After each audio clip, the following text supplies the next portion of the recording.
أعوذ بالله من الشيطان الرجيم فلا تك في مرية مما يعبد هؤلاء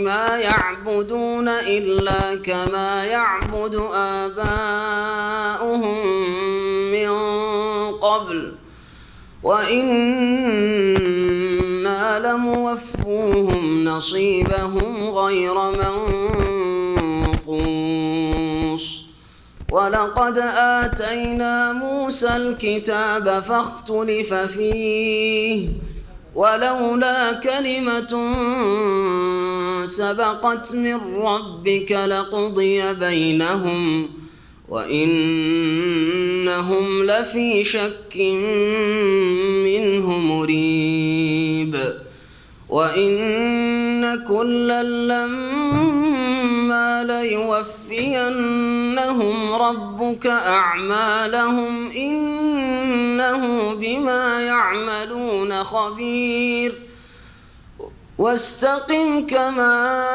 أمرت ومن تاب معك ولا تطغوا إنه بما تعملون بصير ولا تركنوا إلى الذين ظلموا فتمسكم النار وما لكم من دون الله من أولياء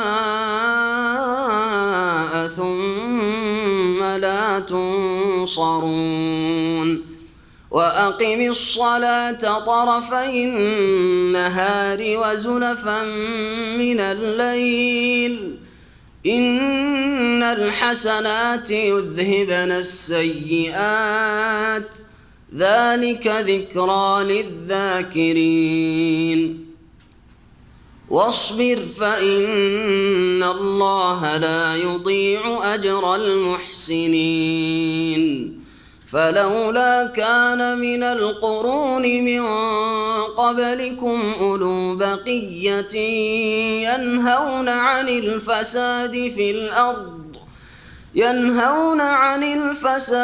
في الأرض إلا قليلا ممن أنجينا منهم واتبع الذين ظلموا ما أترفوا فيه وكانوا مجرمين وما كان ربك ليهلك القرى بظلم وأهلها مصلحون ولو شاء ربك لجعل الناس أمة واحدة ولا يزالون مختلفين إلا من رحم ربك ولذلك خلقهم وتمت كلمة ربك لأملأن جهنم من الجنة والناس أجمعين وكلا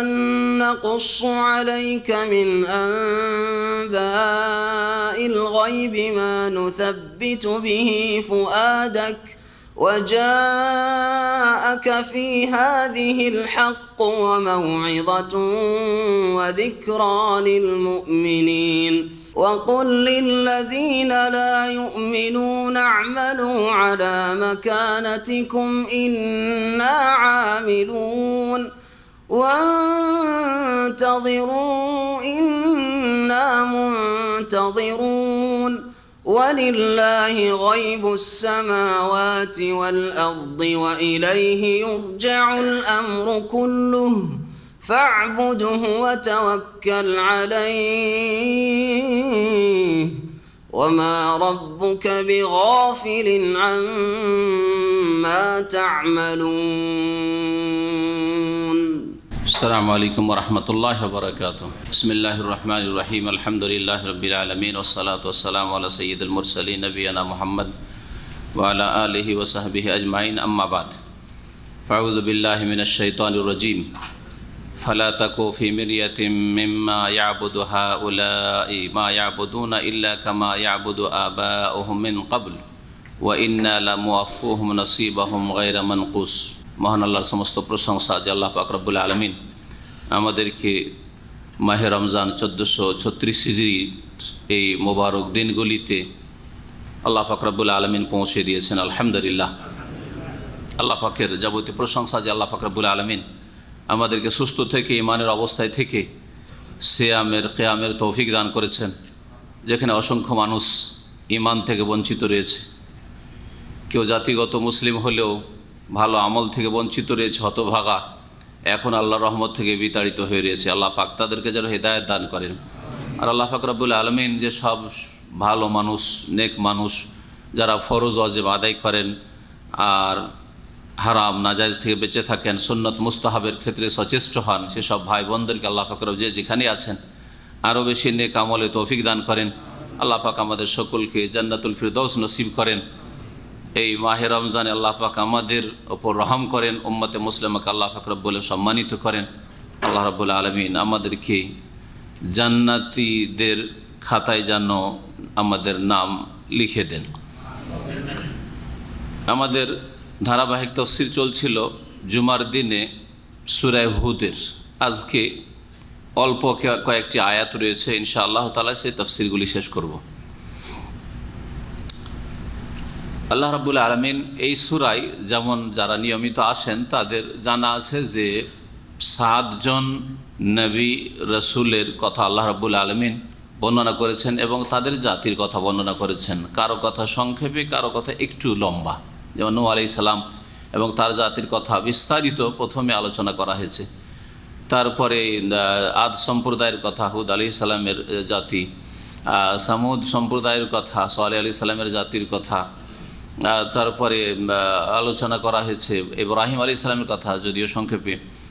তারপরে লূত আলাইহিস সালামের কথা, তার জাতির কথা, তার জাতির ধ্বংসের কথা আল্লাহ পাক রব্বুল আলামিন উল্লেখ করেছেন।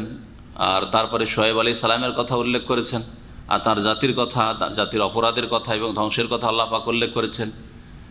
আর তারপরে মূসা আলাইহিস সালামের কথা আল্লাহ রাব্বুল আলামিন 1-2টি আয়াতে উল্লেখ করেছেন, যেমন গত হয়েছে 1-2টি আয়াত, আর সামনে আরেকটি আয়াত আসছে মূসা আলাইহিস সালাম সম্পর্কে। এইসব আম্বিয়া রসুলগণের ঘটনাবলী তাদের জাতির সাথে যা হয়েছিল তাতে হক এবং বাতিলের দ্বন্দ্ব ছিল।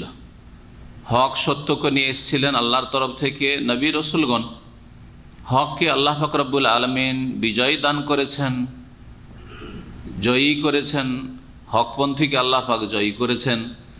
আর যারা বাতিলপন্থী ছিল, কাফের, মুশরিক, বিদিন, আল্লাহদ্রোহী, পাপিষ্ট, তাদেরকে আল্লাহ পাক দুনিয়াতেও ধ্বংস করেছেন আর আখিরাতেও তাদের জন্য মহাশাস্তি রয়েছে। আর তাদের সাথে, আম্বিয়া রসুলগণের সাথে এই কাফের জাতিগুলি যে আচরণগুলি করেছে, এগুলি নবী করিম সাল্লাল্লাহু আলাইহি সাল্লামের কাছে বর্ণনা করে দেওয়ার পরে প্রিয় নবী মুহাম্মদ রাসূলুল্লাহ সাল্লাল্লাহু আলাইহি সাল্লামকে আল্লাহ রাব্বুল আলামিন মক্কি জীবনে সান্ত্বনা দেওয়ার উদ্দেশ্যে আয়াত নম্বর 109 ইরশাদ করছেন, ফালা তাকু ফি মিরিয়াতিম মিম্মা ইয়াবুদু হাউলাই। হে নবী মুহাম্মদ সাল্লাল্লাহু আলাইহি সাল্লাম, তুমি কোনো সন্দেহে থেকো না। ফালা তাকু, তাকু আসলে ছিল তাকুন, নুনকে হজফ করে হালকা করে দেওয়া হয়েছে। তুমি থেকো না ফি মিরিয়াতিন মানে সন্দেহে, শাক্কিন। তো শাক মানেও সন্দেহ হয়, রাইবুন মানেও সন্দেহ হয়, আর মিরিয়াতুন মানেও সন্দেহ হয় আরবিতে। তুমি সন্দেহে থেকো না, মিম্মা ইয়াবুদু হাউলাই, ওই সব ধর্মকর্ম সম্পর্কে, ওই সব দেবদেবী সম্পর্কে, ওই সব বাতিল উপাস্য সম্পর্কে যেগুলির এই সব মুশরিকরা পুজো করে থাকে। অর্থাৎ বাতিলপন্থীদের, কাফের মুশরিকদের যে বিভিন্ন তাদের মন গড়া ধর্মকর্ম রয়েছে, সেগুলি সম্পর্কে তুমি সন্দিহান হইও না যে সেগুলিতেও কোনো সত্যতার গন্ধ আছে, বা সেগুলি করেও তারা ইহকাল পরকালে সুখ লাভ করতে পারে, বিজয় লাভ করতে পারে। এইরকম ধাঁধায় থেকেও না, এইরকম ধোকায় থেকেও না, আর সন্দেহ রাখিও না তুমি। মা ইয়াবুদুনা ইল্লা কামা ইয়াবুদু আবাউহুম মিন কাবল, এরা যে এইসব উপাস্যের উপাসনা করে, মাবুদের পূজা করে, অর্থাৎ দেবদেবীর কাফের মুশরিকরা, এগুলির যে কোনো সনদ রয়েছে, দলিল রয়েছে এমন কথা নয়, বরং এরা বাপদাদাদের দেখা দেখি পূর্বপুরুষরা যা করেছে ওই পূর্বপুরুষদের মতোই করে। তাকলিদ, অন্ধ অনুসরণ ছাড়া আর এর কোনো দলিল নেই। আমাদের পূর্বপুরুষরা কি মূর্খ ছিল? তারা বুঝতো না? তারা বিচক্ষণ ছিল না? তারা আমাদের জন্ম দিয়েছে? তারা আমাদেরকে রাস্তা দেখিয়েছে? ইত্যাদি ইত্যাদি। মা ইয়াবুদুনা ইল্লা কামা ইয়াবুদু আবাহুম, এরা এসবের উপাসনা করে না, তবে ওই রকমই উপাসনা করে যেমন এর পূর্বে তাদের পূর্বপুরুষরা উপাসনা করত, তাদের দেখা দেখি, অন্ধ অনুসরণে। আর শুনে রাখো, ইন্না লা মুআফুহুম নাসিবাহুম গায়রা মানকুস, আর নিঃসন্দেহে আমি এই কাফের মুশরিকদেরকে পূর্ণ মাত্রায় প্রতিদান দেব। ওয়াফা ইউআফি, তাওফিয়া মানে হচ্ছে পূর্ণ মাত্রায় বদলা দেওয়া। নসিবাহুম মানে তাদের অংশভাগ, তাদের অংশ পূর্ণ মাত্রায় তাদেরকে দেব। গায়রা মানকুস, যাতে কোনো রকমের কমতি করা হবে না। নাকাসে আনকস থেকে সে মফুল সেগা মানকুস, কোনো রকমের ঘাটতি করা হবে না। তারপরে মুসা আলাইহিস সালাম সম্পর্কে আল্লাহ বলে আরও সান্ত্বনা দিচ্ছেন নবী করিম সাল্লাল্লাহু আলাইহি সাল্লামকে, দেখো মুসা আলাইহিস সালাম খুব বড় রসুল ছিলেন আমার, তার সম্পর্কে একমত হতে পারেনি মানব জাতি। কেউ মেনেছে, কেউ অমান্য করেছে, কেউ সাদরে গ্রহণ করেছে, কেউ কষ্ট দিয়েছে। ওয়ালাকাদ আতাইনা মুসাল কিতাব, আর নিঃসন্দেহে মুসা আলাইহিস সালামকে আল কিতাব দিয়েছিলাম, তওরাত। ফাখতুলিফা ফি, কিন্তু তাতেও মতবিরোধ তৈরি করা হয়েছে, তাতেও মতানৈক্য সৃষ্টি করা হয়েছে, দ্বিমত হয়েছে, একমত হয়নি। মানব জাতি কখনো একমত হয়নি, হবে না। সুতরাং তোমার সম্পর্কে যে কাফেরদের ভূমিকা, মক্কার লোকের ভূমিকা, এটা স্বাভাবিক, এটা কোনো নতুন কথা নয়। একদল মানবে, যারা গরিব দুর্বল তারা মানবে, যারা শক্তিশালী, যারা পয়সাওয়ালা, যারা নেতৃস্থানীয় ব্যক্তি তারা মানতে চাইবে না, কারণ তাদেরকে আঘাত বেশি লাগছে, ছোট হতে হচ্ছে। শয়তান বলছে তুই ছোট হয়ে যাবি মানলে, তো নেতৃত্ব যাবে, তুই এর চাইতে সিনিয়র, কেন জুনিয়রকে মানবি, তুই এর চাইতে অ্যাডভান্স, ইত্যাদি ইত্যাদি, এইসব কথা মানুষকে বিভ্রান্ত করে। তো আল্লাহ পাক বলছেন যে তার সম্পর্কেও কি করা হয়েছে, মুসা আলাইহিস সালাম সম্পর্কে আর মুসা আলাইহিস সালামের কিতাব সম্পর্কে, তাওরাত সম্পর্কেও দ্বিমত করা হয়েছে। একদল মেনেছে আর একদল মানেনি। ওয়ালাউলা কালিমাতুন সাবাকাত মির রব্বিক, তোমার প্রতিপালকের পক্ষ থেকে নবী মুহাম্মদ সাল্লাল্লাহু আলাইহি সাল্লাম একটি কথার যদি পূর্বেই সিদ্ধান্ত না হয়ে যেত, একটি কথা পূর্বেই যদি স্থিরকৃত না হয়ে যেত, সাবাকাত মানে অগ্রিম হয়ে যাওয়া, আগে হয়ে যাওয়া, আগে থেকেই পূর্বেই যদি সেই কথা স্থির না হয়ে থাকতো, লাকুদিয়া বাইনাহুম, তাহলে তাদের চূড়ান্ত মীমাংসা করে দেওয়া হতো। অর্থাৎ কি আল্লাহর পক্ষ থেকে আগে থেকে স্থির করা আছে যে লিকুল্লি আজালিন কিতাব, প্রত্যেকটি বিষয় লিখা রয়েছে, কখনকার উত্থান, কখনকার পতন, কখন কি আসবে, কখন কে ধ্বংস হবে, কখন কে মারা যাবে, কখন কার উপর আযাব আসবে, লিখা আছে। এখন আযাব আসার সময় লেখা আছে, তার আগে 10 বছর 20 বছর 50 বছর আগে থেকেই বান্দরামি করছে, সেই জন্য সাথে সাথে আযাব চলে আসবে। সে আল্লাহ দ্রোহিতা করছে, কুফরি করছে, শিরক করছে, পাপে লিপ্ত থাকছে, সাথে সাথে আল্লাহ ধরে নেবেন না? আল্লাহ রাব্বুল আলামিন ছেড়ে দেন না। এখন ছাড় দিয়ে রেখেছেন, কারণ তার জন্য একটা মেয়াদ বা সময় নির্ধারিত করা আছে। ওয়াইন্নাহুম লাফি শাক্কিম মিনহু মুরিব, আর নিঃসন্দেহে এই কাফের মুশরিকরা লাফি শাক্কিম মিনহু মুরিব, তারা বিভ্রান্তিকর সন্দেহে নিমজ্জিত ছিল।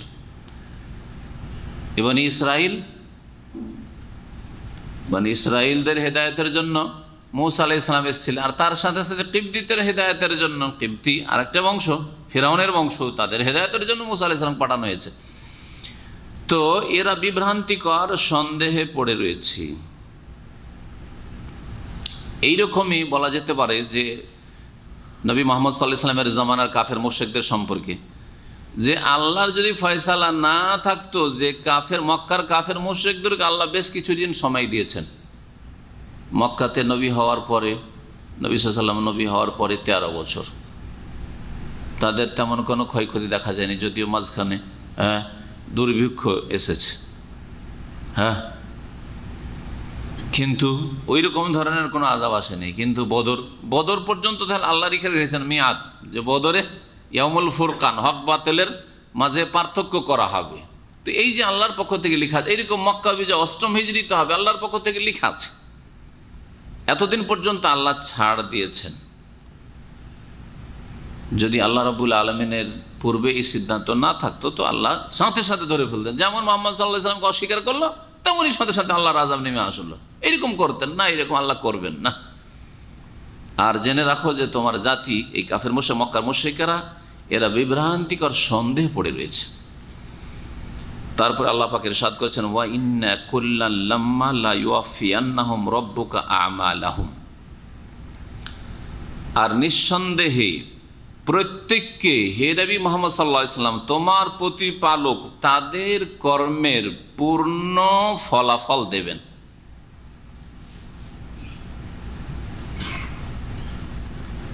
নিশ্চিত, এই যে লাম্মা রয়েছে, হ্যাঁ,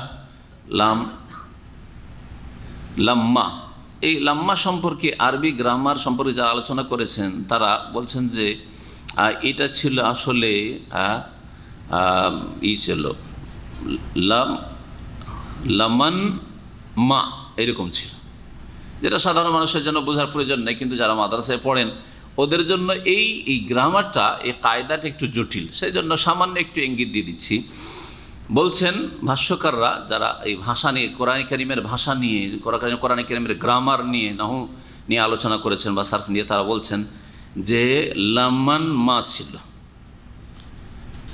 তো আল্লাহ রাব্বুল আলামিন বলছেন এমন কোনো ব্যক্তি নেই, প্রত্যেক ব্যক্তি, হ্যাঁ, যাদেরকে আল্লাহ রাব্বুল আলামিন পৃথিবীতে সৃষ্টি করেছেন তাদের প্রত্যেককে তাদের কর্মের আল্লাহ পূর্ণ মাত্রায় বদলা দেবেন। লাম্মা কেমন করে হলো? তাহলে এতটুকু জানিয়ে দিয়ে শুধু তারা বলছেন যে লামান মা, নুনটাকে যদি মিম করে দেওয়া হয় তাহলে কি হয়ে যাবে উচ্চারণ? হ্যাঁ, লামাম মা হয়ে যাবে, তাই না? এরকম হইল। তারপরে একটা মিমকে হজফ করে দেন, আর মাইনাস করে দেন, তাহলে কি হবে? হ্যাঁ, লাম্মা। জি, বাস এতটুকু বুঝিয়ে দেওয়ার প্রয়োজন, কারণ এই জায়গাটুকু গ্রামারে জটিল বলা হয়েছে। আল্লাহ রাব্বুল আলামিন তাদেরকে কি করবেন? তাদের পূর্ণ মাত্রায় বদলা দেবেন। ইন্নাহু বিমা ইয়ামালুনা খাবির, কারণ আল্লাহ রাব্বুল আলামিন তারা যা কিছু করে তাদের আমল সম্পর্কে, তাদের কর্ম সম্পর্কে সূক্ষ্ম খবর রাখেন, সব কিছুর খবর রাখেন। ফাস্তাকিম কামা উমিরতা, সুতরাং হে নবী মুহাম্মদ সাল্লাল্লাহু আলাইহি ওয়াসাল্লাম, তুমি যেভাবে আদিষ্ট হয়েছো সেইভাবে তুমি অটলতা অবলম্বন করো।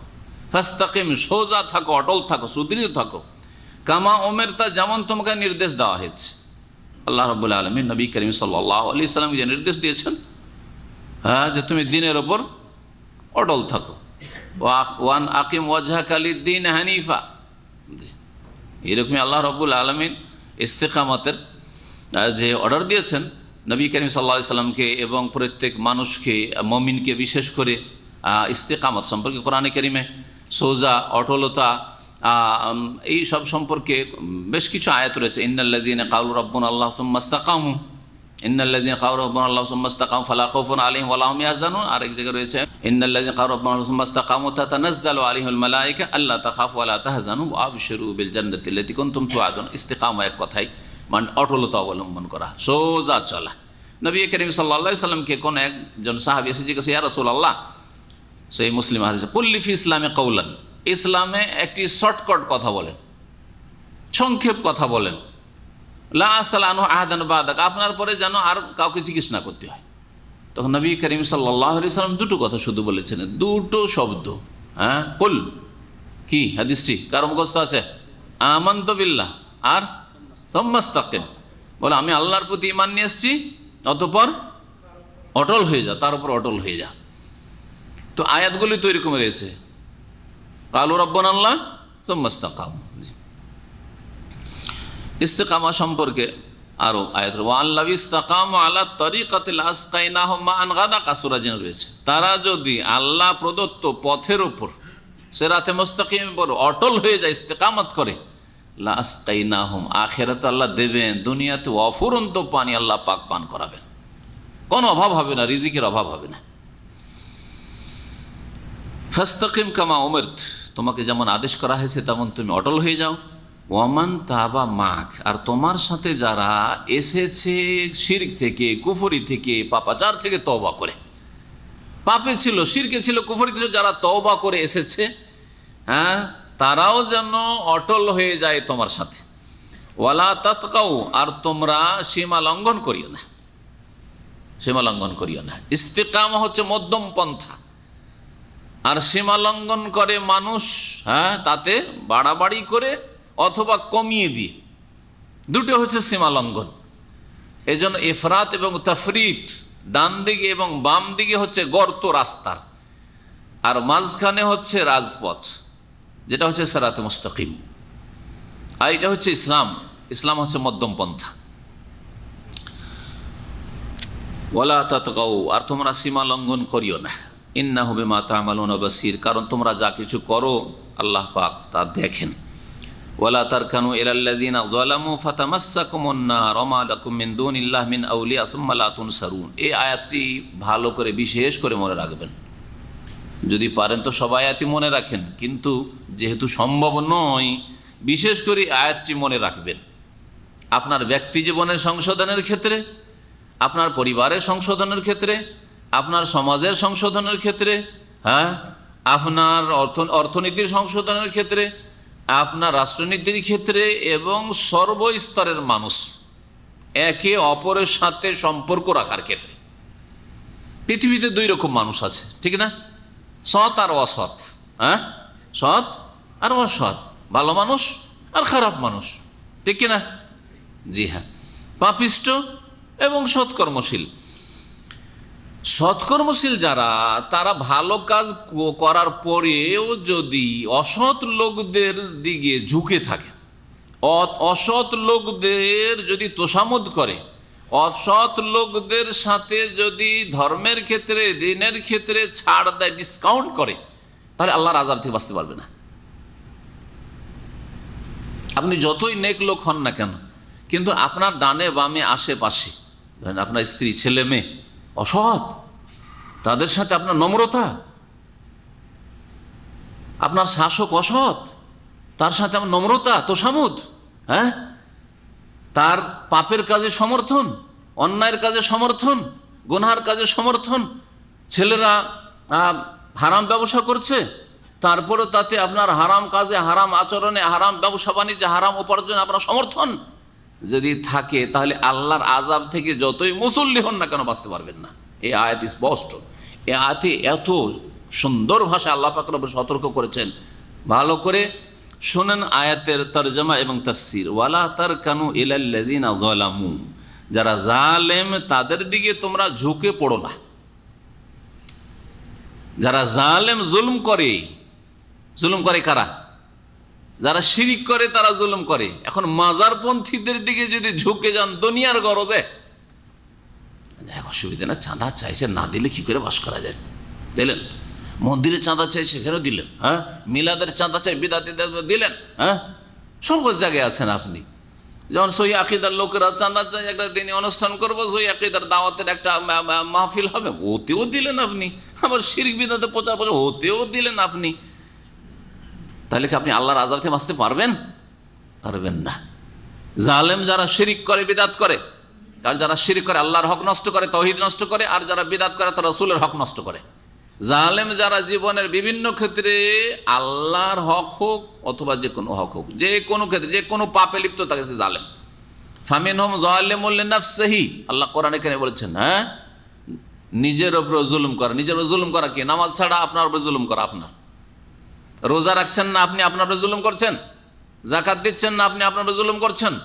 পর্দা করছেন না কোনো বোন, নিজের উপরে জুলুম করছেন, নিজের উপরে জুলুম করছেন আপনি। এইরকম যে কোনো পাপ, হারাম খাচ্ছেন, হারাম উপার্জন করছেন, হারাম ব্যবসা করছেন, যদিও কারো মেরে খাচ্ছেন না, হয়তো হারাম ব্যবসার মাধ্যমে আপনি বিড়ি সিগারেটের ব্যবসা করছেন, হ্যাঁ। এইরকম বহু হারাম ব্যবসা আজকাল ছড়িয়ে রয়েছে। ধোকাবাজি, মাওতাবাজি করে ব্যবসা, হ্যাঁ, মানুষের খেয়ানত করে ব্যবসা করা, উপার্জন করা ইত্যাদি। আপনি জুলুম করছেন।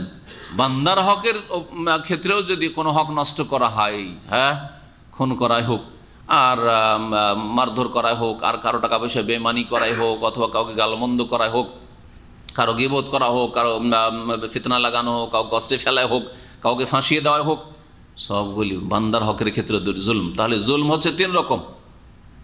জুলম হচ্ছে তিন রকম। একটা হচ্ছে জুলম হচ্ছে শিরক, আর একটা হচ্ছে জুলমুন নাফস, নিজের উপর জুলুম করা। একটা হচ্ছে জুলমুল ইবাদ, এক বান্দার আর এক বান্দার উপর জুলুম করা, এক মখলুকের এক সৃষ্টির আর এক সৃষ্টির উপর জুলুম করা।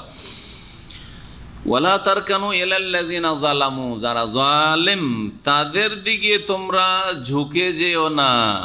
জালেমদের দিকে ঝুঁকে যাওয়া কেমন? জালেমদেরকে দাওয়াত দেবেন না ইসলামের?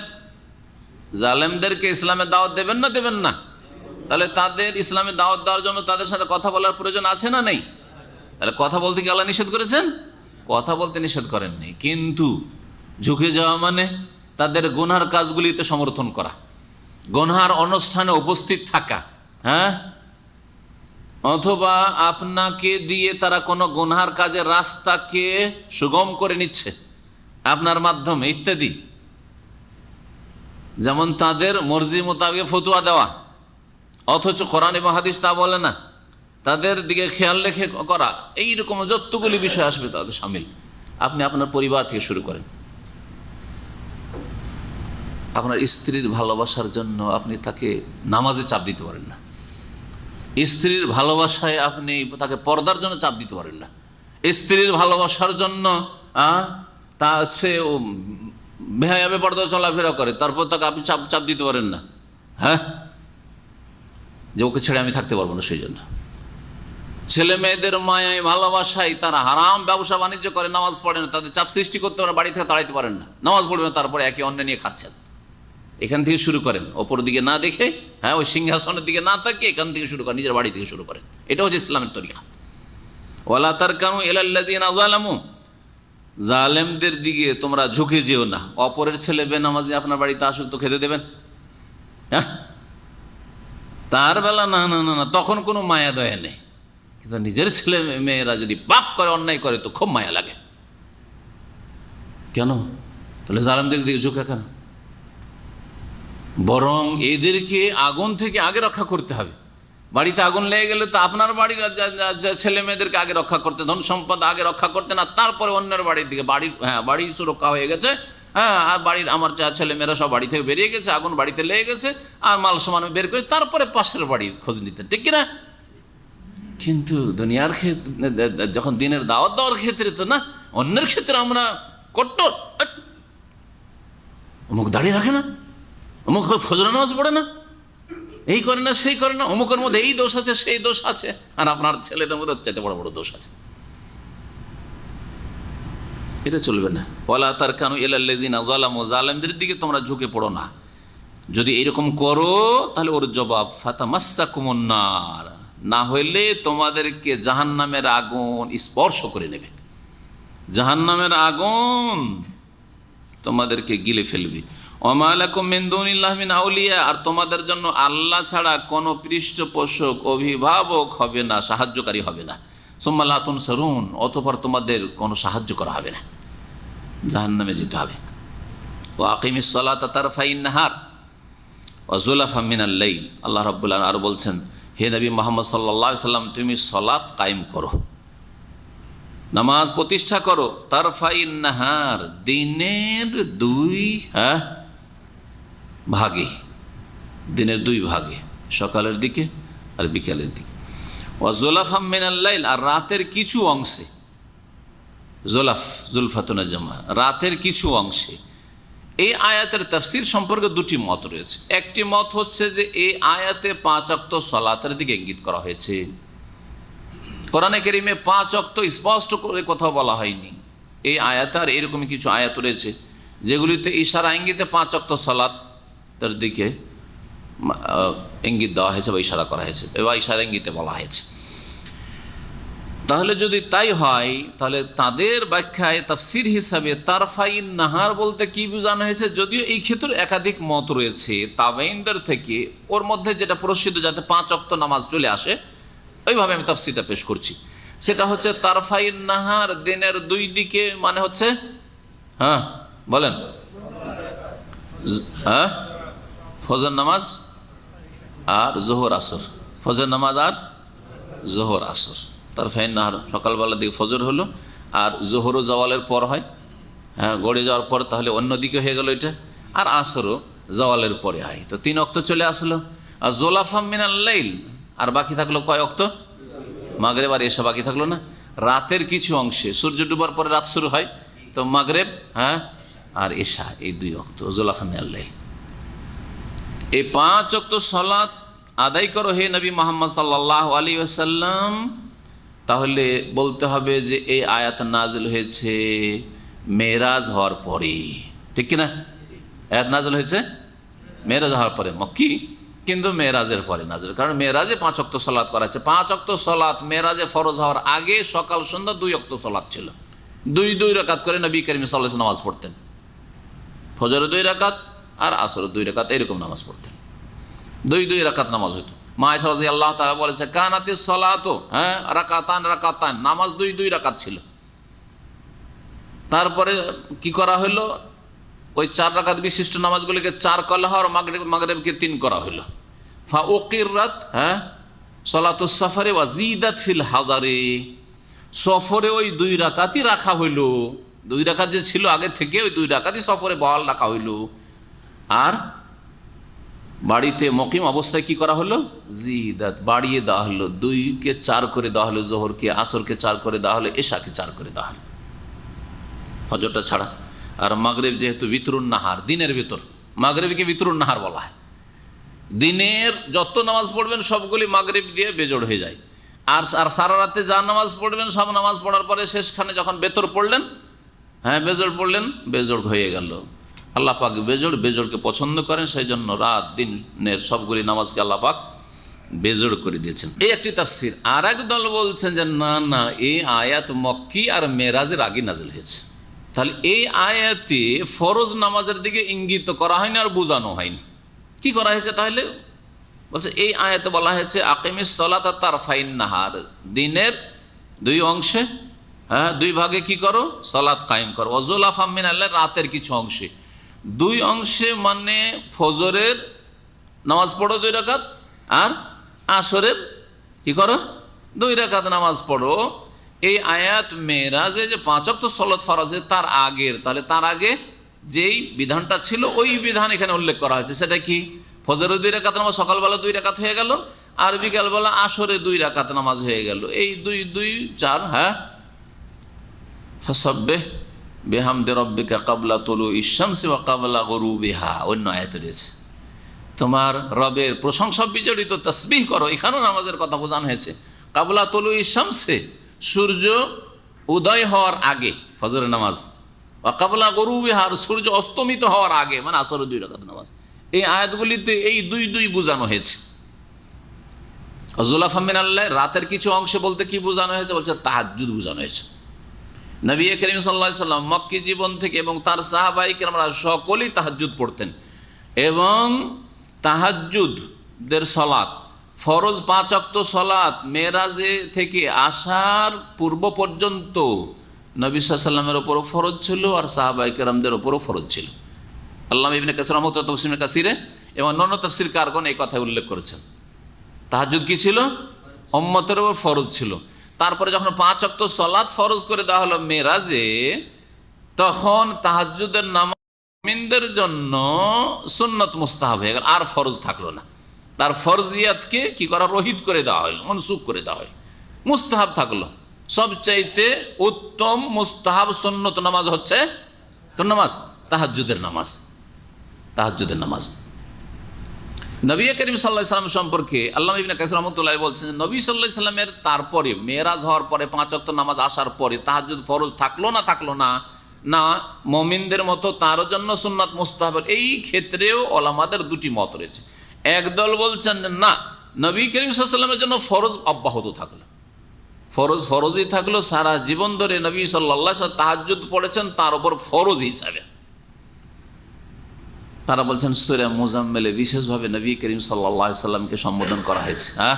ইয়া আইয়ুহাল মুজাম্মিল কুমিল লাইলা ইল্লা কালিলান নিসফাহু আও ইনকুস মিনহু কালিলা আও জিদ আলাইহি ওয়া রাত্তিলিল কুরআনা তারতিলা ইন্না রাব্বাকা ইয়ালামু আন্নাকা তাকুমু আদনা মিন সুলুসাইল লাইলি ওয়া নিসফাহু ওয়া সুলুসাহু ওয়া তাইফাতুম মিনাল লাযিনা মা'ak ওয়াল্লাহু ইউকাদ্দিরুল লাইলা ওয়ান নাহার ইলা আখির। সূরা মুজাম্মিলের পুরো তাফসীর পড়ে নেবেন, দুই জায়গা থেকে আয়াত পড়ে, শুরু থেকে এবং মাঝখানে। তারা বলছেন যে নবী সাল্লাল্লাহু আলাইহি ওয়াসাল্লামের সারা জীবন তাহাজ্জুদ তাহলে ফরজ ছিল। আরেকটি মত হচ্ছে যে না, যেমন মুমিনদের থেকে তাহাজ্জুদের ফরজিয়াতকে, ফরজ হওয়াকে স্থগিত করে দেওয়া হলো বা কি করে দেওয়া হলো, নামিয়ে দেওয়া হলো, তেমনি নবী সাল্লাল্লাহু আলাইহি ওয়াসাল্লামের ওপরও সুন্নাত মুস্তাহাব করে দেওয়া হলো, আর ফরজ থাকেনি। তারপরেও নবী করিম সাল্লাল্লাহু আলাইহি ওয়াসাল্লাম বড়ই মেহনতের সাথে, কষ্টের সাথে দীর্ঘ সময় ধরে রাতের অধিকাংশ অংশই কি করতেন, তাহাজ্জুদের সালাত আদায় করতেন। হয় রাতের সবচাইতে কম হলে 1/3 সুলুস, আর না হলে মাঝামাঝি হলে অর্ধেক রাত, আর তার বেশি হলে রাতের 2/3। এই তিনটি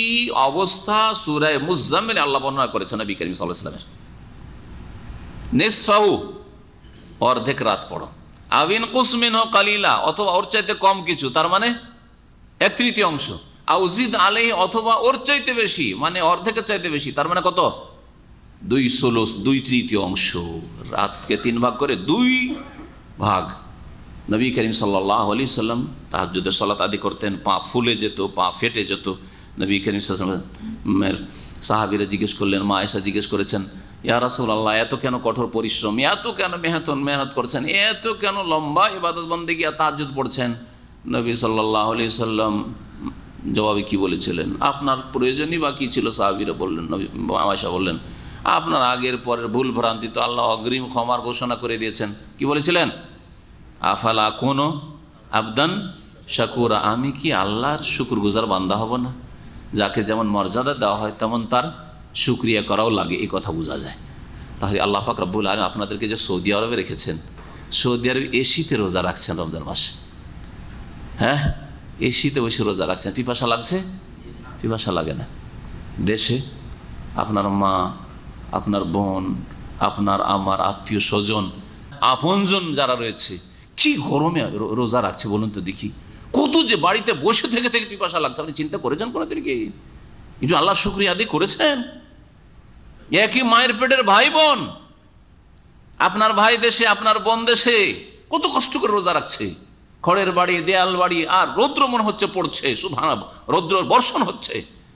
আর এই গরমে, এই তাপে আমাদের মনে পড়ছে ছোটোকালে যখন রোজা রেখেছি, গরমের দিনে গামছা ভিজিয়ে ভিজিয়ে শরীরে জড়িয়ে রেখেছি, বিছানায় বিছিয়ে দিয়েছি চাদর ভিজিয়ে ঠান্ডা পানি দিয়ে, আর তারপরে তখন ওতে শুয়ে শুয়ে কোনো রকম করে রোজা রেখেছি।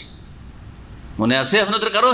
না, ওই বয়স পাননি। আর যারা মোটামুটি আমার বয়সে তারা হয়তো পাবেন, কারণ কমপক্ষে এই গ্রীষ্মকাল আর ওই যে গত গ্রীষ্মকালে যে রোজা রেখেছি 35 বছর আগে, ঠিক কিনা, 30-35 বছর আগে। তার মানে আমি যখন রোজা রাখি তখন 15 বছর, 16 বছর এইরকম বয়সে, এই বয়সে এইরকম গরমের দিনে জুন মাসে, জুলাই মাসে রোজা রেখেছি। শুকরিয়া আদায় করতে হবে, শুকরিয়া আদায় করতে হবে। তারপরে এখানে পাশাপাশি দেখেন, আপনি অফিসে ডিউটি করেন, আর অন্যরা রোদ্রে ডিউটি করে। এক ভাই এসে বলছে যে শেখ, আমার সকাল 10টা থেকে এবার 3টা পর্যন্ত ডিউটি। সুবহানাল্লাহ।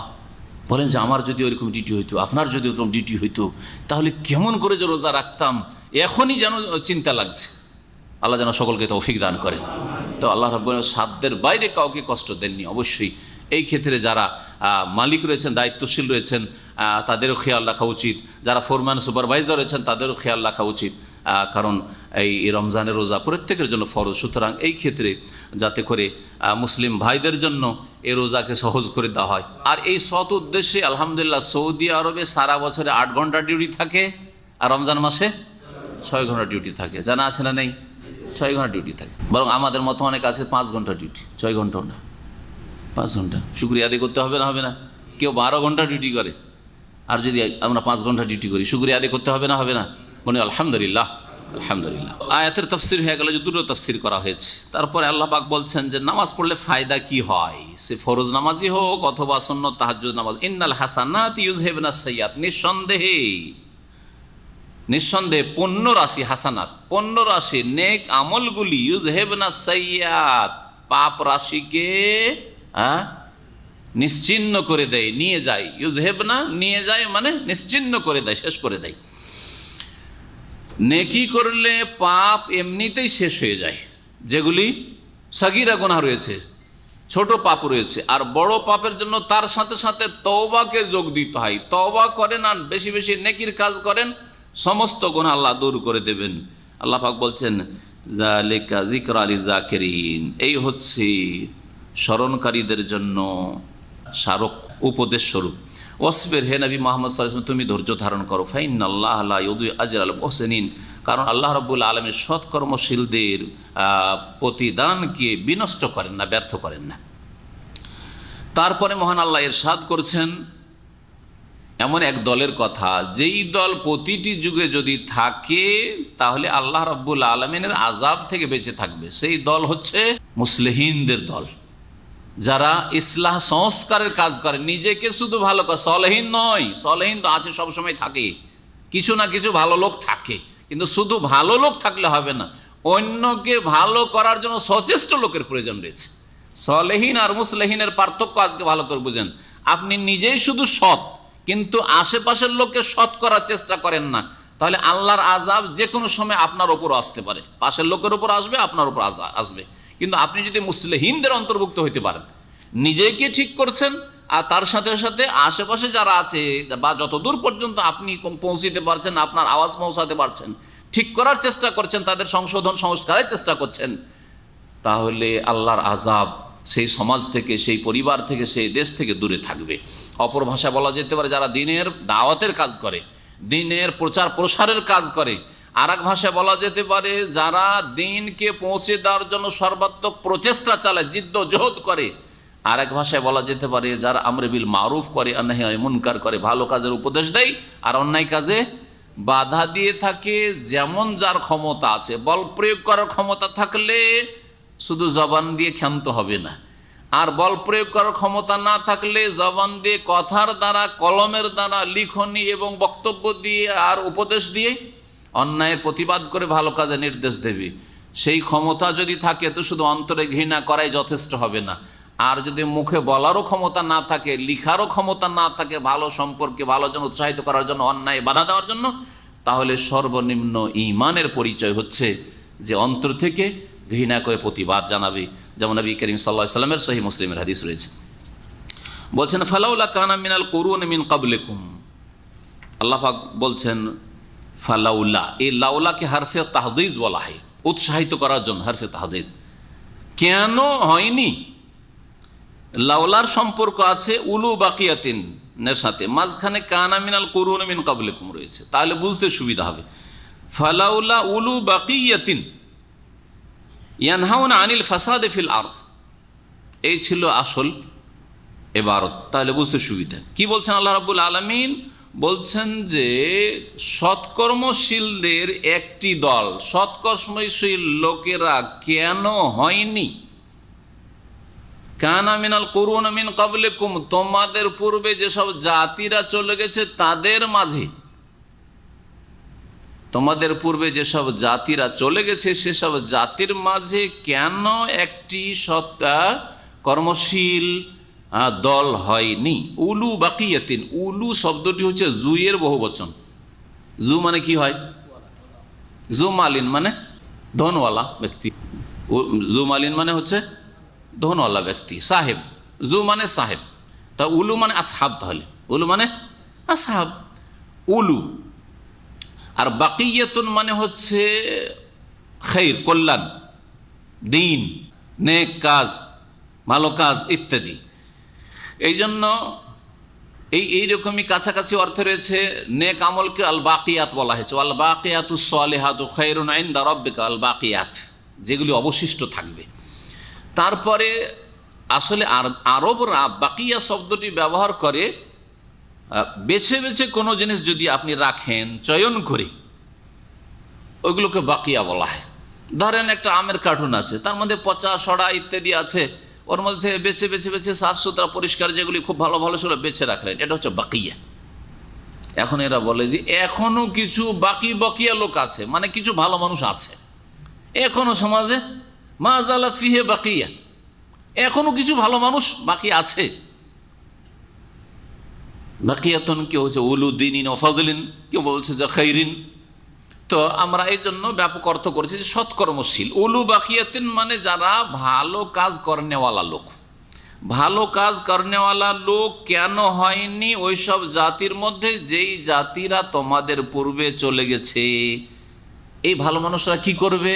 নিজেরা শুধু ভালো হবে? বলছে না, ইয়ানহাউনা আনিল ফাসাদে ফিল আরদে, যারা বাধা দেবে পৃথিবীতে বিশৃঙ্খলা সৃষ্টি করতে, বিপর্যয় সৃষ্টি করতে, পাপাচার ছড়াতে, অন্যায় করতে বাধা দেবে।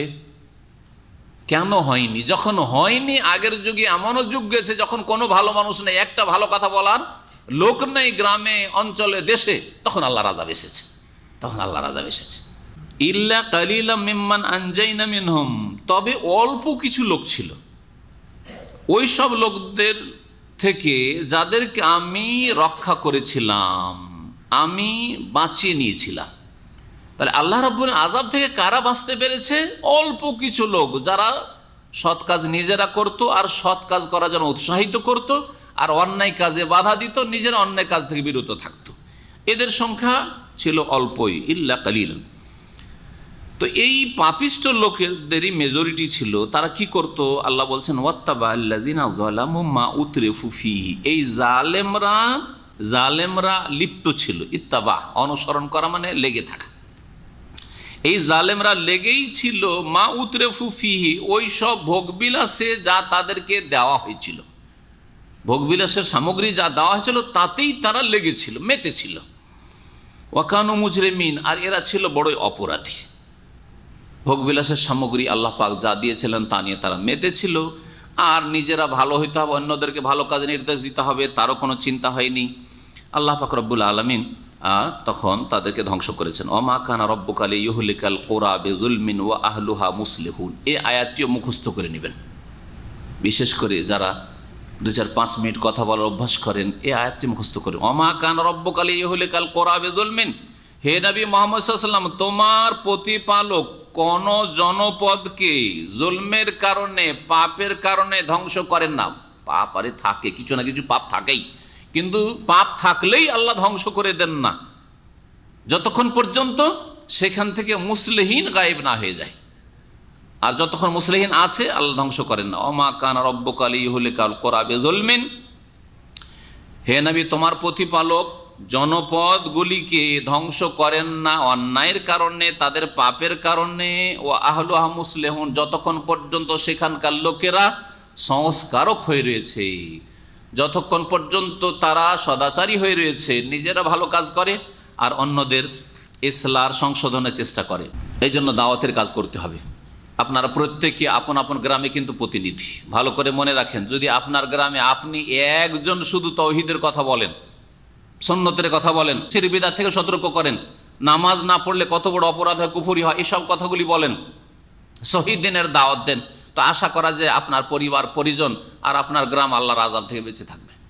আর যদি সেখানে গিয়ে চুপ হয়ে যান, তাহলে আল্লাহর আযাব চলে আসবে, আপনার সততা কাজ দেবে না, আপনার ব্যক্তি জীবনের তাওহীদ কাজ দেবে না, আপনার সুন্নতের অনুসারী হওয়া কাজ দেবে না। আল্লাহ পাক রব্বুল ইরশাদ করেছেন ওয়ালাউ শাআ রাব্বুকা লাজাআলান নাস উম্মাতান ওয়াহিদা, হে নবী মুহাম্মদ সাল্লাল্লাহু আলাইহি সাল্লাম, তোমার প্রতিপালক চাইলে সমস্ত মানুষকে এক জাতিতে পরিণত করতেন। আল্লাহ চাইলে সারা বিশ্বের সমস্ত মানুষকে জবরদস্তি হেদায়েত করে দিতেন। জবরদস্তি কেমন?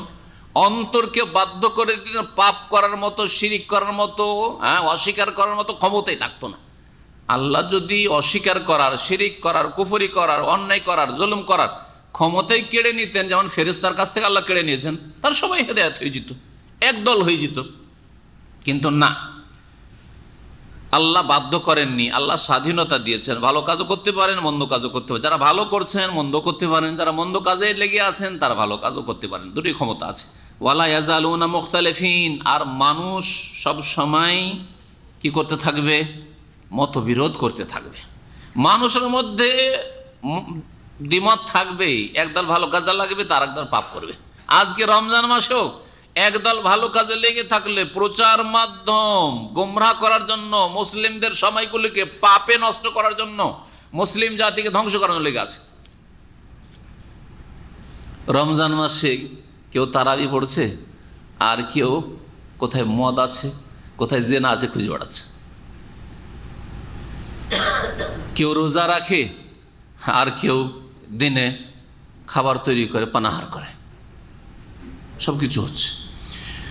তো মানুষ ইখতিলাফ করতে থাকবে, তৌহিদ আর শিরকের ইখতিলাফ থাকবে, সুন্নত আর বিদআতের ইখতিলাফ থাকবে, সৎ আর অসতের ইখতিলাফ থাকবে। জি হ্যাঁ, আকীদার ইখতিলাফ থাকবে। কেউ বলবে আল্লাহ আরশ আযীম, কেউ বলবে আল্লাহ সর্বত্র বিরাজমান, কেউ বলবে নবী মাটির তৈরি, কেউ বলবে নবী নূরের তৈরি। ইখতিলাফ ওয়ালা ইয়াজালুনা মুখতালিফিন।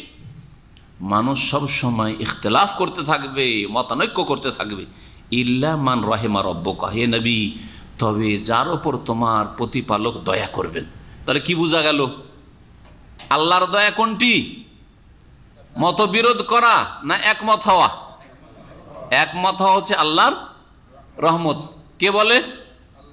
আল্লাহ বলেছেন। আয়াতটা ভালো করে মনে রাখ, আয়াত নম্বর 118 আর 19, ওয়ালা ইয়াজালুনা মুখতালিফিনা ইল্লা মান রাহিমা রাব্বুক। মানুষের স্বভাব হচ্ছে সর্বদাই তারা ঝগড়া দ্বন্দ্ব করতে থাকবে আর মতবিরোধ করতে থাকবে। একদল বলবে এটা ঠিক, আরেক দল বলবে এটা ঠিক। ইল্লা মান রাহিমা রাব্বুক, তবে যার উপর আল্লাহ রহম করেছেন, হ্যাঁ, সে ইখতিলাফ করবে না। যাদের উপর আল্লাহর দয়া হয়েছে তারা দ্বিমত করবে না। কোরআন হাদিসের কথা মানতে দলিল মানবো, আমরা একমত দলিল মানবো। দলিল সবাই যদি মানতে চায় একমত হয়ে, তাহলে এক হয়ে যাবে।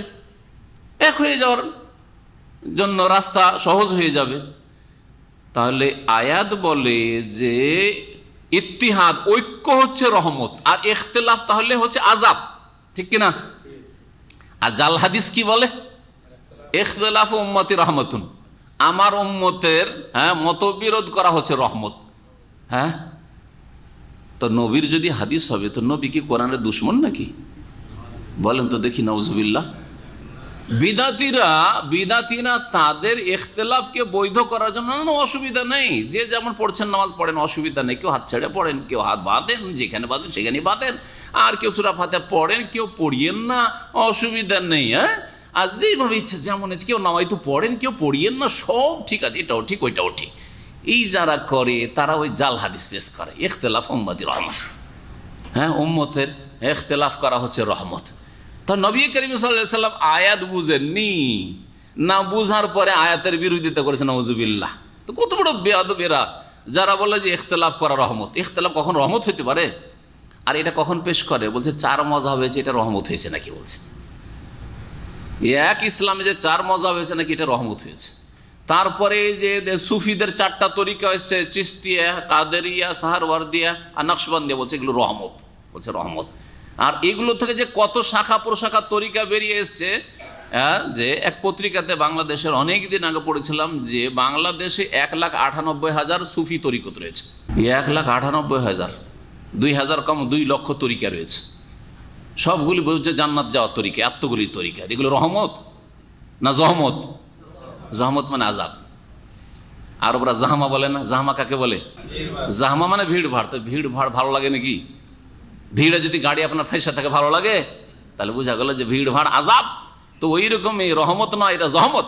জি, ইখতিলাফ করা রহমত নয়, আল্লাহর আযাব। ইল্লা মান রাহিমা রব্বুক, রবের যার উপর রহম হয়েছে সে ইখতিলাফ করবে না কোরআন হাদিসের কথা মানতে। সহি নামাজ পড়বো, রসুলের নামাজ পড়বো। আরে হানফি নামাজ পড়বো এটা কেন বলবো? আর শাফি নামাজ পড়বো কেন বলবো? আর মালিকের হাম্বলি নামাজ কেন পড়বো? রসুলের নামাজ পড়বো, বলতে অসুবিধা কি? এটা রহম, আল্লাহ রহম হয়েছে। তাহলে এই কথা যে বলার তৌফিক পেয়েছে, আর যাকে এই কথা বলার তৌফিক হয়নি তার উপর রহম হয়নি আল্লাহ রাব্বুল আলামিনের। ওটা হচ্ছে সৌদি আরবের নামাজ। আপনি দেশে গেলে কি বলবে? আরে ওইটা সৌদি আরবের নামাজ, আমাদের দেশের নামাজ আলাদা। তো রহমত না আল্লাহর আযাব? আল্লাহর আযাব। আল্লাহর রহমত হচ্ছে বাংলাদেশের নামাজ, সৌদি আরবের নামাজ, সব একই রকম হবে। এটা হচ্ছে আল্লাহর রহমত। ওয়ালিযালিকা খালাকাহুম, আর এই জন্য আল্লাহ তাদেরকে সৃষ্টি করেছেন। কিসের জন্য আল্লাহ সৃষ্টি করেছেন? তাফসীরকাররা বলছেন যে এই জন্য দিয়ে ইঙ্গিত রহমতের দিকে করা হয়েছে অথবা ইখতিলাফের দিকে করা হয়েছে, দুটোই হতে পারে। আর দুটো হলে কোনো দোষ নাই, ভাব অর্থ একই, তাফসীর একই।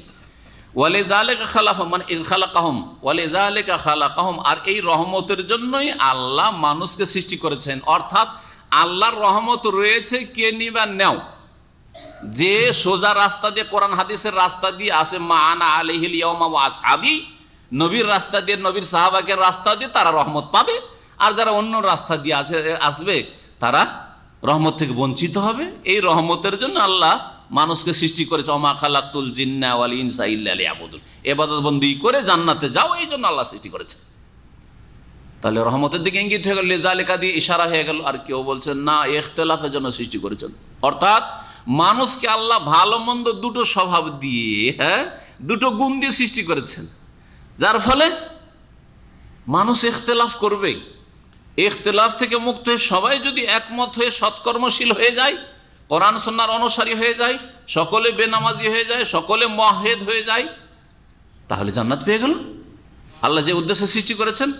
আর যদি ইখতিলাফ করে যায়, ওরা নামাজ পড়ছে আমরা নামাজ পড়বো না, একই রুম থেকে 5 জন নামাজ পড়তে আসে, 10 জন নামাজ পড়তে আসে না, ওয়ালিযালিকা খালাকাহুম, এই জন্যই তো আল্লাহ সৃষ্টি করেছেন যে কে ইবাদত করছো আর কে করছো না। আল্লাহ পাক রব্বুল আলামিন এই জন্য সৃষ্টি করেছে, এতে পরীক্ষা হয়ে যাবে যে কে আল্লাহর ইবাদত করছে আর কে আল্লাহর ইবাদত করছেন, আল্লাহ দাসত্ব কবুল করছে না। ওয়ালিযালিকা খালাকাহুম ওয়া তাম্মাত কালিমাতু রাব্বিকা, আর হে নবী তোমার প্রতিপালকের কথা পূর্ণ হয়েছে। কি পূর্ণ হয়েছে মানে এটা হবেই হবে, লা আমলা আন্না জাহান্নামা মিনাল জিন্নাতি ওয়ান নাস আজমাইন, অবশ্যই অবশ্যই জাহান্নামকে ভরপুর করব জিন এবং মানুষ দিয়ে। জিন এবং মানুষ দিয়ে আল্লাহ জাহান্নামকে ভর্তি করবেন। আর জান্নাত খালি যখন থেকে যাবে, আল্লাহ রাব্বুল আলামিন একটি মখলুক আল্লাহ সৃষ্টি করবেন, আবার যেমন সহিহ বুখারী হাদিস রয়েছে, আর তা দিয়ে ওই খালি এলাকাগুলিকে আবাদ করবেন জান্নাতের। জাহান্নামের ক্ষেত্রে জাহান্নামের পেট ভরবে? এত জিন এত মানুষ পেয়েও জাহান্নামের পেট ভরবে? এটাও সহিহ বুখারী হাদিস, পেট ভরবে না। বারবার আল্লাহ জিজ্ঞাসা, হালিম তালাতে হালিম তালাতে, কি বলবে জাহান্নাম?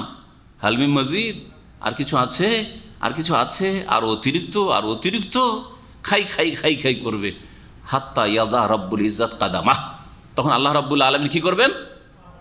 তার মোবারক পা রেখে দেবেন। যখন পা রেখে দেবেন তখন জাহান্নাম বলবে ফাতাকুলু কাত কাত কাত, বাস বাস বাস বাস, হয়ে গেছে হয়ে গেছে। ওয়ায়ানজাবি বাদুহু ইলা বাদ, আর জাহান্নাম একবারে সংকুচিত হয়ে যাবে।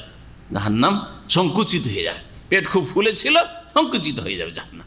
এই বিশাল জাহান্নাম, এত বড় জাহান্নাম, এত মানুষ আর জিন দিয়েও ভর্তি হবে না, যার ফলে আল্লাহ রাব্বুল আলামিন তার পা রাখবেন। এই পায়ের ক্ষেত্রে ইখতিলাফ করেছে, নবী বলছেন কাদাম, বলছেন কাদাম মানে কাদাম নয়, আল্লাহ কেমন করে পা রাখবেন? এইখানে ইখতিলাফ করেছে, একদল গুমরাহ হয়েছে, বলছে কাদাম মানে আল্লাহ আর একটা দল রাখবেন, আর একটা দল থাকবে, আল্লাহ দিয়ে ভর্তি করবেন।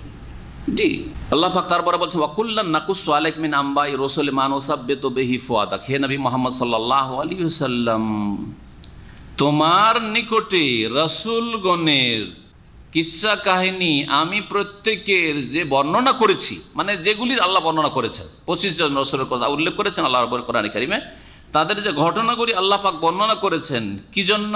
মা নুসাব্বিতু বিহি ফুয়াদাকা, যা দিয়ে, যার মাধ্যমে তোমার হৃদয়কে আমি সুদৃঢ় করতে চাই।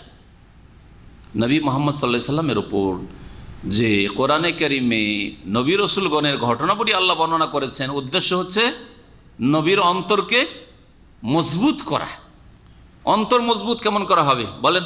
আপনার ওপর যদি বালা মুসিবত আসে, আর আপনাকে যদি ওই রকমের সত্য ঘটনা, নাটক নভেল না, উপন্যাস না, কাল্পনিক কথা নয়, বরং যদি সত্য ঘটনা বর্ণনা করা হয় যে এই হয়েছে এই হয়েছে এই হয়েছে, আল্লাহ যদি অমুককে এই দিতে পারেন, অমুককে এই দিতে পারেন, অমুককে এই দিতে পারেন, আপনাকে দিতে পারেন না, আপনার বালা মুসিবত দূর করতে পারেন না, ঠিক কিনা?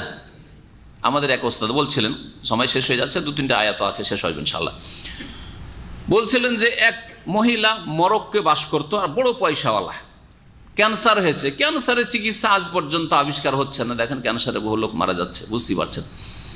শেষে যখন নিরাশ হয়ে গেল, ইউরোপ আমেরিকা সারা দুনিয়ার চিকিৎসা করে বললো আর বাঁচবে না, একে নিয়ে গিয়ে যা খাওয়াবে খাওয়াবে, যাও বাড়ি নিয়ে যাও। ও মহিলা বললো যে আমাকে মক্কায় নিয়ে গিয়ে ফেলে দাও, মক্কায় থাকবো, আমি শেষ জীবনটা মক্কায় থাকবো, মাছি আর মরি, মক্কায় থাকবো আর জমজম খাবো। মক্কায় এসে দীর্ঘ 6 মাস জমজম খেতে থাকে, জমজম খেতে থাকে, 6 মাসে পুরো সুস্থ হয়ে ফিরে গেছে। আজকে থেকে 25 বছর আগের ঘটনা। আমাদের একজন মদিনা ইউনিভার্সিটির ভালো ওস্তাদ শোনাচ্ছিলেন। তো আল্লাহ রাব্বুল আলামিন, ধরেন আল্লাহ না করে কাউকে এইরকম দুরারোগ্য ব্যাধি ধরেছে, রোগে আক্রান্ত হয়েছেন, আপনার সামনে এই ঘটনা যদি বর্ণনা করি তো আপনার ইমান আমল অন্তর মজবুত হবে না, হবে না? হ্যাঁ, এই কথা বোঝানোর জন্য বললাম যে আম্বিয়া রাসূলগণ আল্লাহ পাক রব্বুল আলামিন ঘটনাগুলি বর্ণনা, বিশেষ করে এই সূরায় যে বর্ণনা করেছেন ঘটনাগুলি, এগুলি থেকে নবী করিম সাল্লাল্লাহু আলাইহি ওয়াসাল্লামকে কি করা হয়েছে? হ্যাঁ, সুদৃঢ় করা হয়েছে। মা নুসাব্বিতু বিহি ফুআদাকা, তোমার অন্তরকে তা দিয়ে সুদৃঢ় করা আমার উদ্দেশ্য। ওয়া জাআকা ফি হাযিহিল হাক্কু, আর এই সূরাতেও তোমার জন্য সত্য আগমন করে, সত্য এসেছে। ফি হাযিহি মানে ফি হাযিহি সূরা, ভালো করে মনে রাখেন। এই সূরায় যে ঘটনাগুলি বর্ণনা করা হয়েছে সেই ঘটনাগুলিও সত্য ঘটনা তোমার কাছে এসে গেছে। তুমি শুনলে নূহ আলাইহিস সালামের ঘটনা, তার জাতির ঘটনা, তারপরে হুদ আলাইহিস সালামের জাতির ঘটনা, সালেহ আলাইহিস সালামের জাতির ঘটনা ইত্যাদি তোমরা শুনলে। ওয়া মাউইযাতুন, এবং তাতে উপদেশ রয়েছে। ওয়া যিকরা লিল মুমিনিন, আর মুমিনদের জন্য তাতে কি রয়েছে? যিকরা, মাউইযা মানে ওয়াজ উপদেশ, আর যিকরা উপদেশ মানে যাতে স্মরণ করে দেওয়া হয়েছে। হ্যাঁ, ওয়া কুল লিল লাযিনা লা ইউমিনুন, হে নবী তুমি বলো ওই সব লোকদেরকে যারা বিশ্বাসী নয়, ঈমান নিয়ে আসেনি, এ মালু আলা মাকানাতিকুম, এই কাফের মুশরিকদেরকে বলো যারা মুমিন নয়, তোমরা তোমাদের মতো কাজ করো। আলা মাকানাতিকুম মানে আলা তরিকাতিকুম, তোমাদের জায়গায় নয়। মাকান মানে এখানে জায়গা নয়, মাকান মানে তোমাদের তরিকা, তোমাদের মতে পথে তোমরা কাজ করতে থাকো। আর কি, ইন্না আমেলুন, আমরাও আমাদের মতে কাজ করছি, আমরা যেমন যেটাকে ঠিক মনে করছি ওইভাবে আমরা কাজ করছি। এই কথা আমাদের শিরক আর বিদআতের সমাজে বললেও ছেড়ে দেবে না। আমরা আমাদের ভাইদেরকে অনেক সময় বলি যে দেখেন তর্কে জড়াতে যায় না, কারণ আপনি দুর্বল। আপনি সোজা বলেন যে ভাই আপনার যদি ওইভাবে নামাজ পড়ার স্বাধীনতা, তা আমার এইভাবে পড়ার স্বাধীনতা ছেড়ে দেন না, তোকে মসজিদ আসতে দেবো না। আরে থাকতেই দিবে না, ওকে বাস করতেই দিবে না। আরে তোমার আল্লাহ তো কোরআনে শিখাচ্ছে তোমরা তোমার তরিকায় কাজ করো, আমি আমার তরিকায় কাজ করি। আরে কমপক্ষে এটা তো মেনে নাও না, ওটাও মানবে না। কত গোড়া আমি চিন্তা করেছেন আপনি, অথচ দলিল নেই তাদের কাছে। এ মালু আলা মাকানাতিকুম, তোমরা তোমাদের মতে কাজ করো। ইন্না আমেলুন, আমরা আমাদের মতে কাজ করছি বা আমাদের মতো কাজ করছি। ওয়ান্তাজিরু, আর তোমরা অপেক্ষায় থাকো। ইন্না মুনতাজিরুন, আমরাও অপেক্ষায় রয়েছি। দেখো তোমাদের কি রেজাল্ট হয়, ফলাফল, আর আমাদের কি ফলাফল হয় দেখো। পরিণাম, শুভ পরিণাম কার সাথে আসে? ওয়ালিল্লাহি গায়বুস সামাওয়াতি ওয়াল আরদ, আর আল্লাহর জন্যই রয়েছে আকাশসমূহ আর জমিনের অদৃশ্য জ্ঞান, অর্থাৎ আসমান এবং জমিনের অদৃশ্য জ্ঞান যা চোখের আড়ালে রয়েছে, সব কিছুর জ্ঞান রাখেন একমাত্র আল্লাহ রাব্বুল আলামিন। আল্লাহ সব কিছুর মালিক। ওয়া ইলাইহি ইউরজাউল আমরু কুল্লুহু, এবং সমস্ত কাজ তার কাছে প্রত্যাবর্তিত হবে বা হচ্ছে, দুটোকে শামিল। ইউরজাও হালও হইতে পারে, বর্তমান হইতে পারে, আর ভবিষ্যৎ হইতে পারে, দুটোকে শামিল। সব কিছুই আল্লাহর কাছে ফিরে যায়। সব কিছু কার কাছে ফিরে যায়? আল্লাহর কাছ থেকে এসেছে, আল্লাহর কাছে ফিরে যায়। আল্লাহ যিনি সৃষ্টি, মিনা খালাকনাকুম, মাটি থেকে আল্লাহ সৃষ্টি করেছে, আবার মাটিতে ফিরাবেন। কিন্তু রুহ কোথায়? হ্যাঁ, আল্লাহর তরফ থেকে রুহের হুকুম হয়েছে, আর রুহ কিন্তু হয় ইল্লিনে, হ্যাঁ, আল্লাহর কাছে চলে গেল, আল্লাহর নিয়ামত পাবেন, না হলে সিজজিনে আল্লাহ পাকেন জেলখানায় চলে গেল। এইরকমের সমস্ত কিছু আল্লাহর কাছে ফিরে যাবে। আদেশ নিষেধ আল্লাহর তরফ থেকে হয়েছে, আর এসবের পরিণাম সব কিছু আল্লাহর দিকে প্রত্যাবর্তিত হয়। ফাবুদহু, সুতরাং হে নবী তুমি তাঁরই ইবাদত করো। ওয়া তাওয়াক্কাল আলাইহি, এবং তার উপরে আস্থা ভরসা করো। ওমা রব্বুকা বিগাফির আম্মা তা'মালুন, আর তোমরা যা কিছু করছো সে সম্পর্কে তোমার প্রতিপালক অনবহিত নন, উদাসীন নন। এখানে আমাদের সূরা হুদের তাফসীর শেষ হলো। আল্লাহ রাব্বুল আলামিন যেন আমাদের নেক আমল কবুল করেন। আল্লাহ রাব্বুল আলামিন আমাদের ভালো কথাকে কবুল করেন, আর ভুল ভ্রান্তি ইচ্ছা করে হোক বা অনিচ্ছাকৃত হোক আল্লাহ যেন আমাদের সকলের মাফ করে দেন। আল্লাহ রাব্বুল আলামিন আমাদের কোরআনের এই খেদমতকে কবুল করেন। কোরআনে কারীমের তাফসীর যারা শোনালাম সকলকে আল্লাহ যেন উত্তম প্রতিদান দান করেন। দুনিয়া আখিরাতে আল্লাহ পাক আমাদের যেন ভালো কল্যাণ দান করেন, ভালো বদলা দান করেন।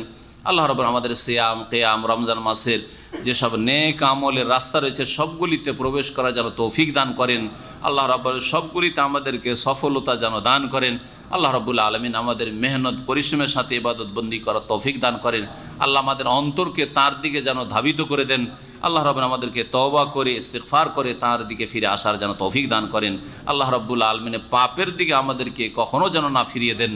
রব্বানা লা তুযিগ কুলুবানা বা'দা ইয হাদাইতানা ওয়া হাব লানা মিন লাদুনকা রাহমাতান ইন্নাকা আনতাল ওয়াহ্হাব। রব্বানা আতিনা ফিদ দুনিয়া হাসানাহ ওয়া ফিল আখিরাতি হাসানাহ ওয়া কিনা আযাবান নার। রব্বানা যালামনা আনফুসানা ওয়া ইল্লাম তাগফির লানা ওয়া তারহামনা লানাকুনান্না মিনাল খাসিরিন। রব্বানা ইগফির লানা ওয়া লিইখওয়ানিনা আল্লাযিনা সাবাকুনা বিল ঈমান ওয়া লা তাজআল ফি কুলুবিনা গিল্লাল লিল্লাযিনা আমানু রব্বানা ইন্নাকা রাউফুর রাহিম। সুবহানা রাব্বিকা রাব্বিল ইজ্জাতি আম্মা ইয়াসিফুন ওয়া সালামুন আলাল মুরসালিন ওয়াল হামদুলিল্লাহি রাব্বিল আলামিন।